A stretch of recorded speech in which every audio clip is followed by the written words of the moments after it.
Bem, nós estamos tendo a alegria de receber no canal Viver Brasil o nosso governador de Minas Gerais, Romeu Zema, nesse mês aí que antecede, meu caro governador, a chegada do Conexão Empresarial em um novo formato que a gente está trazendo para Belo Horizonte. Vai ser no Minas Centro, entre os dias 12, 13 e 14 de agosto. E nós vamos voltar a falar disso aqui já já. Mas antes disso, eu vou passar a palavra para o pessoal para ele fazer a provocação e para a gente saber o que vai se dar aí em relação à pergunta que ele fez antes da gente finalizar o bloco anterior. E o que é, pessoal?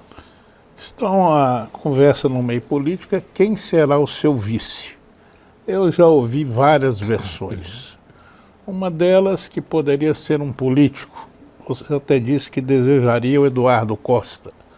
Outros falam que poderia ser o Bilac Pinto.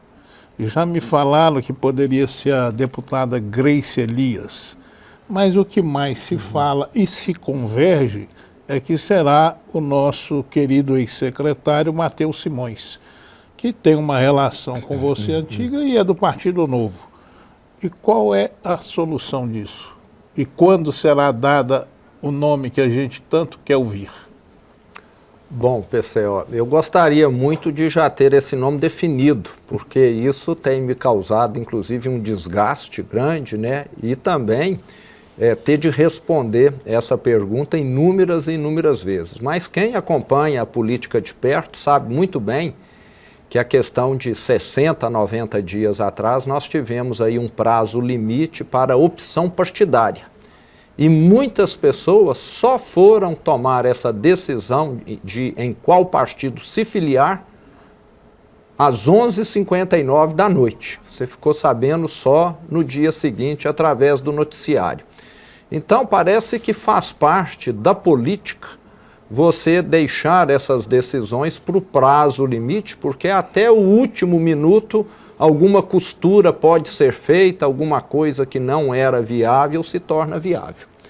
Eu, pessoalmente, discordo dessa forma de atuar, mas é assim que a política tem se comportado no Brasil. Então, eu acabo me inclinando a essa necessidade aí. Agora, todos os nomes que você citou são nomes bons, com certeza, mas eu gostaria muito, quero deixar claro aqui, que fosse um nome não do Partido Novo. Eu tenho sempre argumentado, tenho sempre colocado que nós, Partido Novo, precisamos estar caminhando com outros partidos e não há, talvez, uma maneira melhor de você ter um vice que represente outro partido para poder mostrar. Inclusive, o meu vice do primeiro mandato, saliento aqui, começou como um vice do mesmo partido meu e depois foi para o PSDB e tem sido um vice muito atuante que tem somado muito no nosso governo. Vai? Não, pode ir. Bem, governador, eu acho que o importante agora é a gente também ter o que entender do que se passou nesses 4 anos. Em relação a números, em relação ao como o Estado encerra esse primeiro mandato do governo Zema, como é que foi os alcances aí sobre novos investimentos, que a gente começou a falar no primeiro bloco, o que a gente de fato teve de volume de empregos alcançados e seguindo essa caminhada, o que a gente pode esperar daqui a 4 anos no futuro? Bom, até nós não falamos tanto de números porque fica uma coisa meio de difícil compreensão. Mas é bom nós salientarmos aqui, em 2018, o último ano da gestão PT Pimentel em Minas Gerais, a economia de Minas representava 8,8% da economia brasileira. No ano passado, 2021, nós saímos de 8,8% para 9,3% de participação na economia brasileira. Isso quer dizer que se nós continuarmos nesse ritmo, em breve nós vamos falar, a segunda economia do Brasil não é Rio de Janeiro mais, é Minas Gerais, e com folga. Então é só mantermos essa disciplina.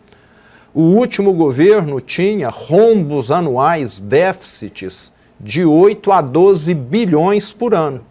No ano de 2021, pela primeira vez Em 11 anos nós tivemos as contas equilibradas, um pequeno superávit de 100 milhões. É pouco, mas já demonstra um equilíbrio. Criação de empregos. Conseguimos, nesses 3 anos e meio, superarmos, de acordo com o CAGED do Ministério do Trabalho, mais de 500 mil de empregos com carteira assinada, sem considerar os outros, que não há um acompanhamento tão detalhado e preciso assim. E a atração de investimentos foi onde nós mais avançamos. Essa credibilidade que Minas Gerais voltou a ter foi determinante para que nós saíssemos dos 26 bilhões em investimentos privados no governo passado, vou repetir aqui, 26, para 236 até o momento no nosso governo. Nós estamos falando de um número 9 vezes maior. E nós não temos noção do que isso significa. 236 bilhões de reais sendo investido em novas indústrias, em novos centros de distribuição que estão ainda maturando. Isso tem um impacto gigantesco na criação de empregos, na atividade econômica e no futuro do Estado. Eu sempre menciono que é um valor com o qual nós não lidamos no nosso dia a dia. Se alguém fosse fazer um depósito desse num banco, entregasse para o caixa em nota, em cédula de R$100, o caixa ia ficar mais de 400 anos para poder contar esse depósito.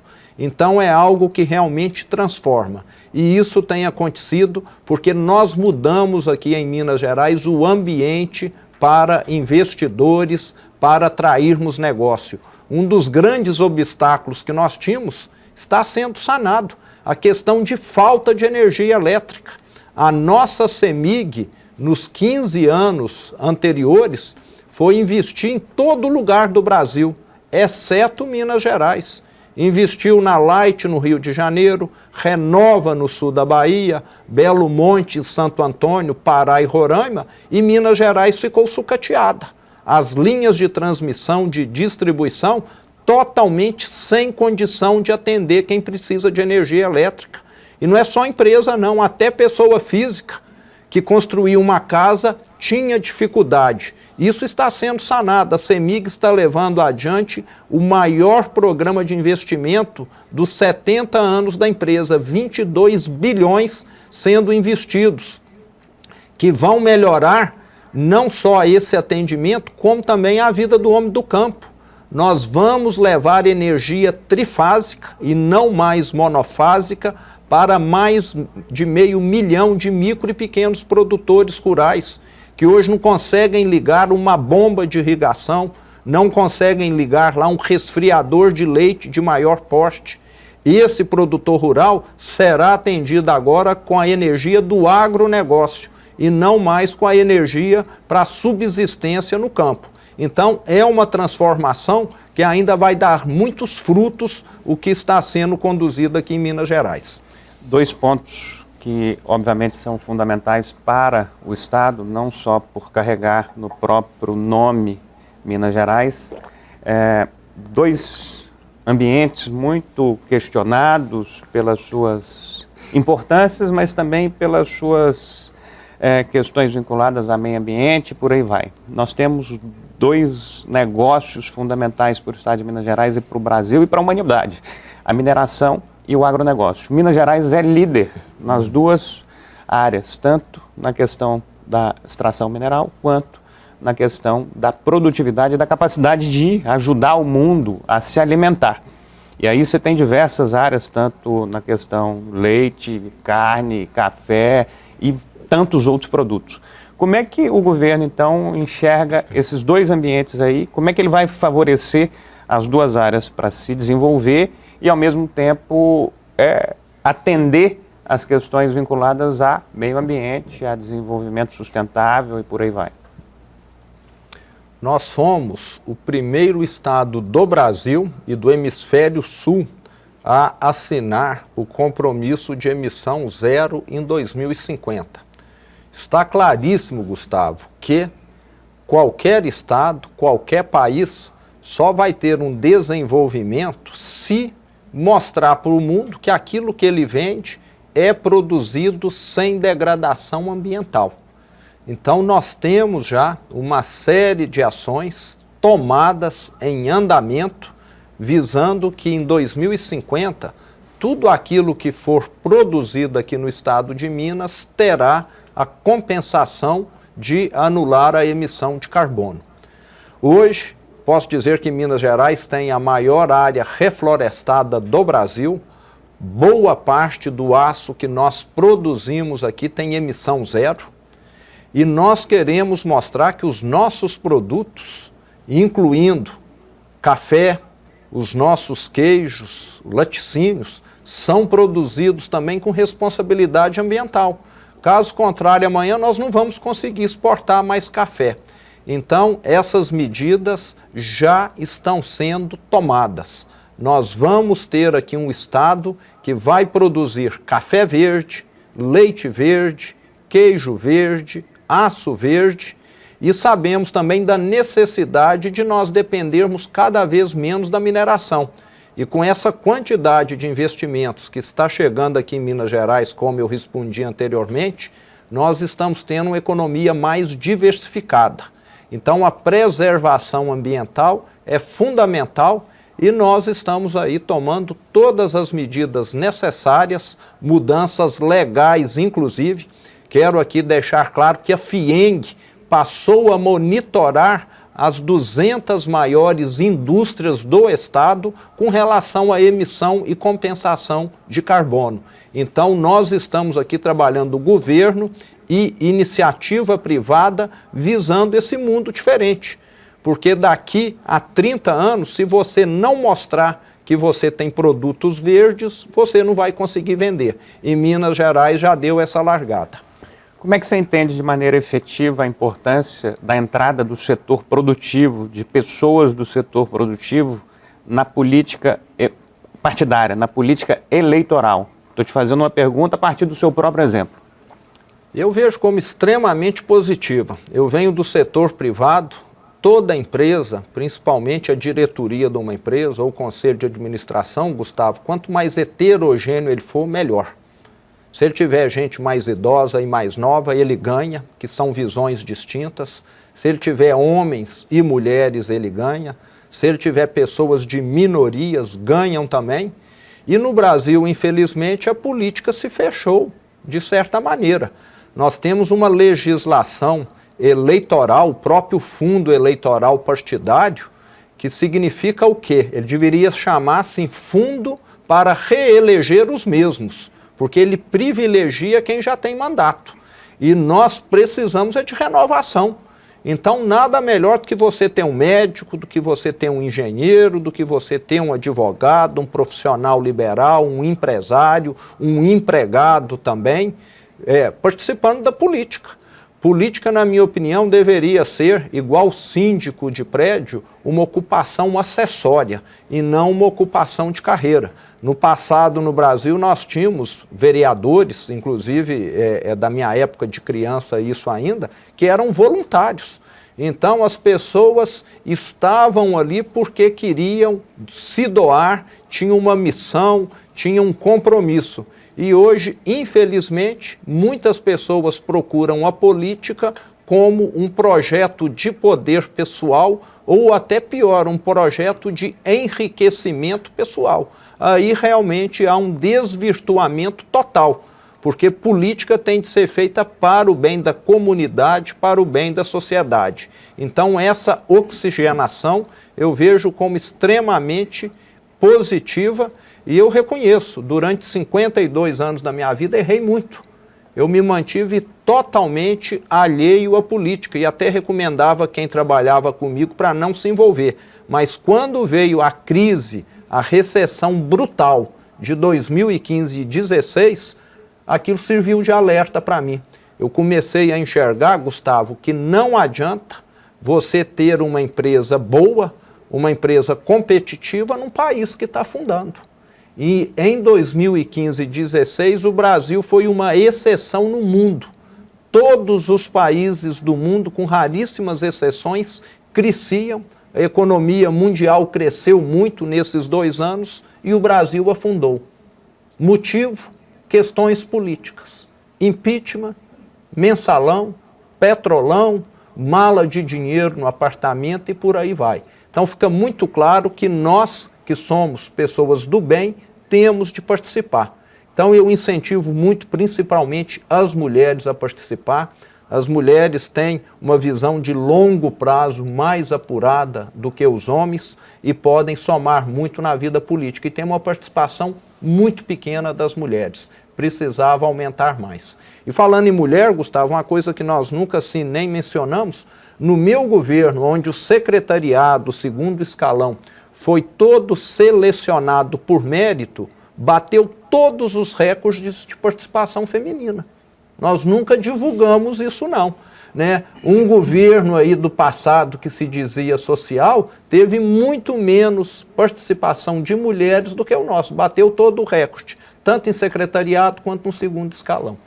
Semana passada, por acaso, sexta-feira, eu vou conhecer em breve a Elizabeth Jucá, não é isso? Exato. Eu não conheço, parece que ela vem visitar aqui. Secretária de Desenvolvimento Social. A assessora dela, a Gabriela, Isso. e o Carlos Eduardo, me disseram que ela é uma figura excepcional. E Excelente eu convidei para secretária. vir aqui. E já que você falou em mulher, a sugestão dada aí da Grace Elias é uma boa vice para você, né? Excelente. E agora você falou na política, você vai continuar na política, né? Eu quero continuar, Você, depois PCO, de reeleito, vai ter que sair no final do mandato. Vai ser senador ou deputado federal, não é isso? ó, o plano lá para daqui a 4 anos a Deus pertence. Não, Vamos senhor. ver se eu vou estar vivo até lá, Vai estar vivo se eu vou estar e com muito- oxigênio, né? E quem sabe candidato a presidente da República, né? É, eu não gosto de prever o futuro lá Mas na eu frente, tô prevendo. não. É, vamos esperar chegar o tempo, né? Eu falo que quem está com 17 anos tem que estar preocupado em passar no vestibular. Pois é, e eu Não tô é isso? preocupado em Você já está você- preocupado em arrumar emprego já E para você quê? se manter para que eu conheça bem você. Tá Ah, certo. Vamos ver se Deus encaminha tudo aí. Vai encaminhar. Governador, para finalizar, a última pergunta aqui, entendendo que você falou aí sobre esse movimento todo como empresário, como governador, como uma pessoa que passou a observar de maneira ainda mais próxima os problemas de Minas Gerais e do Brasil. E eu não tenho a menor dúvida que a sua visão hoje, nesse dia agora aqui em 2022, é completamente diferente da sua visão 3, 4 anos atrás, ao começar a tarefa como governador do estado. Eu não tenho a menor dúvida que a sua visão é absolutamente outra. A pergunta que eu lhe faço para encerrar é, você como governador do estado de Minas Gerais, não um governador qualquer, um governador de uma parcela importante economicamente, populacionalmente, mais de 20 milhões de pessoas, economia sempre acima de 10% de tudo que se gere no país. Então você passou a ter uma visão muito mais completa da vida. E a pergunta que eu lhe faço é a seguinte, se o senhor tivesse o poder e a chave do Congresso, a chave de transformar realmente a vida das pessoas e do país, o que seria que o senhor realmente faria, no seu entendimento, que iria impactar na vida das empresas, das pessoas, no dia a dia? O que o senhor enxerga que é vital se fazer como nação, se fazer como população brasileira? E aí eu estou fazendo uma pergunta bem clara, que é o seu entendimento sobre isso. O que o senhor faria como prioridade para transformar o país? Bom, GCO, você tem toda a razão. Se alguém fosse assumir a presidência de uma grande empresa, vamos pegar um caso aqui em Minas, da Fiat, com toda certeza, depois de estar lá 3 anos, se ele veio de fora, é que ele vai estar conhecendo bem a empresa. E eu ou qualquer um que não fosse governador anteriormente, não teria um conhecimento depois de 3 anos equivalente ao do início. Então, nesses 3 anos, nós realmente aprendemos muito. O que nós precisamos mudar na política, eu acho que é uma visão de Estado senhor para Estado servidor. O que se vê votando no Congresso e muitas vezes em assembleias legislativas, são pautas, Gustavo, que não agregam nada para a população. Muitas vezes agregam, como eu falei agora há pouco, para os poderosos. Então deveria ser proibido, tipo assim, o Congresso voltar qualquer coisa antes dele analisar, dele aprovar uma reforma tributária, que é fundamental para o Brasil desenvolver. O setor privado no Brasil, quem trabalha, veste todo dia uma bota de chumbo com 10 quilos em cada pé. É um país burocrático, difícil de resolver as questões com o Estado, que tem a indústria nossa só perdendo competitividade, porque isso significa custo oculto. Eu estive lá em Teófilo Otoni recentemente. Nós temos uma dificuldade para enviar as nossas pedras para fora. Alguém compra de um país asiático, estando em Nova York, em 48 horas a pedrinha de esmeralda chegou lá. Se alguém aqui do Brasil quer exportar, daqui um mês talvez chegue lá em Nova York, entende? Então isso tira a competitividade de quem quer trabalhar aqui. Porque o Brasil, nós temos que lembrar, é 1,5% do mundo. Então nós precisamos ter contato com o mundo. E os nossos legisladores esqueceram dessa questão de dar condição adequada para o Brasil produzir e exportar. O agronegócio é uma exceção aqui, que ainda sofre, porque tem estrada esburacada, tem portos inadequados, mas aos trancos e barrancos está indo. Agora, quando é algo mais elaborado, como um automóvel, que precisa extrair o minério da mina, ir para a siderúrgica, fazer a chapa, passar na estamparia, que geralmente é outro lugar, isso vai agregando ineficiência. E talvez é por isso que o Brasil quase que só exporta produto primário, porque tudo aquilo que agrega valor, que tem mais etapas produtivas, você agrega ineficiência. O agronegócio tem a vantagem dele só ter uma etapa e não agregar tanta ineficiência assim. Então o que nós precisarmos é falar, a partir de hoje, não se vota mais nada para privilegiar os poderosos, vai se votar sim só aquilo que vai simplificar a vida do cidadão e de quem trabalha. Aí nós vamos estar resolvendo o problema, porque essas reformas estão lá há 20 anos e não se vota. Mas votou fundão eleitoral, votou fundão partidário, votou aumento de estrutura para isso e para aquilo. Ou seja, dar atenção a essa parte que é o que é a maior parte do Brasil. Que é a maior parte, que é o social, que é a vida das pessoas e não a vida dos poderosos. É muito difícil de tirar. Eu acho que vamos ter que lutar muito para acabar com isso. Que é difícil, né? O que se vê aí... eu estou vendo que tem crescido esse movimento aí. Nós temos visto aí uma leva de deputados, vereadores, pessoal mais jovem que tem uma cabeça mais oxigenada. É um processo lento. Muito lento. Lento, né? E às vezes frustrante. Exatamente. Concordo. Exatamente. Eu, que tenho 77 anos, já sou um desencantado. Acho difícil que mudem. Pelo menos eu não vou ver. Não podemos perder a esperança nunca. Só para meus netos. Podemos não. Acho que você já viu muita coisa. Eu quero citar aqui que eu estive lá na cidade de São Francisco, no norte de Minas. Estive lá o ano passado para comunicar que a ponte sobre o rio do mesmo nome será construída. Conversando com a população, com vereadores, com o prefeito, eles falaram, eu não acredito nisso mais não. Já veio 5 governadores aqui lançar essa ponte. Exatamente. E até hoje não tem um poste aqui. Agora está construindo. Eu faço questão, toda obra do nosso governo, de me certificar que o recurso está reservado, que essa obra não vai parar e será concluída. Então, ter gente para fazer carnaval é muito fácil. Agora, para fazer a entrega efetiva é outra história. Duro. Exatamente. Vamos ver. Prezado governador, queria te agradecer, obviamente, pela presença aqui conosco no canal Viver Brasil. É uma alegria poder estar entendendo um pouco melhor qual é a realidade de hoje do nosso estado e poder também fazer um registro aqui nos próximos dias 12, 13 e 14 de agosto. Nós vamos realizar o Conexão Empresarial com um novo formato. Então, além da plenária, além do conteúdo que a gente sempre prezou nas sextas-feiras, a gente vai ter uma feira de produtos, de serviços, de projetos, uma feira com o objetivo de levar as pessoas até cada uma dessas iniciativas que lá estiverem sendo expostas. Então vai ser no Minas Centro, que é uma área que foi inclusive revitalizada e já foi entregue agora para iniciativa privada também, para poder operar. O Minas Centro é um espaço em Belo Horizonte digno de eventos, de muita grandeza. É um espaço com mais de 25 mil metros quadrados, é uma coisa realmente de alto nível, com potenciais grandes.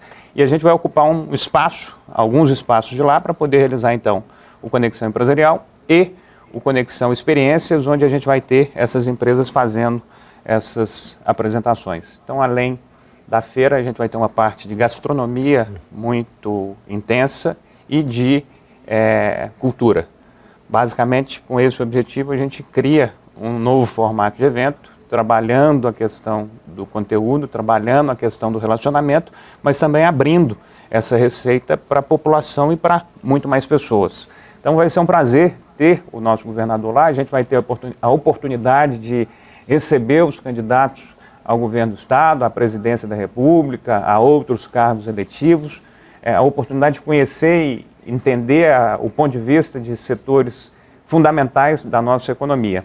Então, caro governador, muito obrigado novamente pela presença aqui no canal Viver Brasil. Ficam todos convidados, conforme lembrando que você 12, tem 13, que estar 14 lá no dia de agosto, 12 de agosto. 12 de agosto. Estaremos lá. Para mim vai ser um prazer, Gustavo, estar presente lá mais uma vez. Sei da importância do Conexão Empresarial para a iniciativa privada aqui de Minas, para estar divulgando aquilo que nós temos de melhor. Faço questão de estar presente lá. Contem conosco aí. Obrigado e parabéns. Obrigado. Obrigado, governador. Obrigado, PCO. E a vocês que acompanharam mais essa edição do canal Viver Brasil, mais esse programa do canal Viver Brasil, muito obrigado. E a gente volta já já.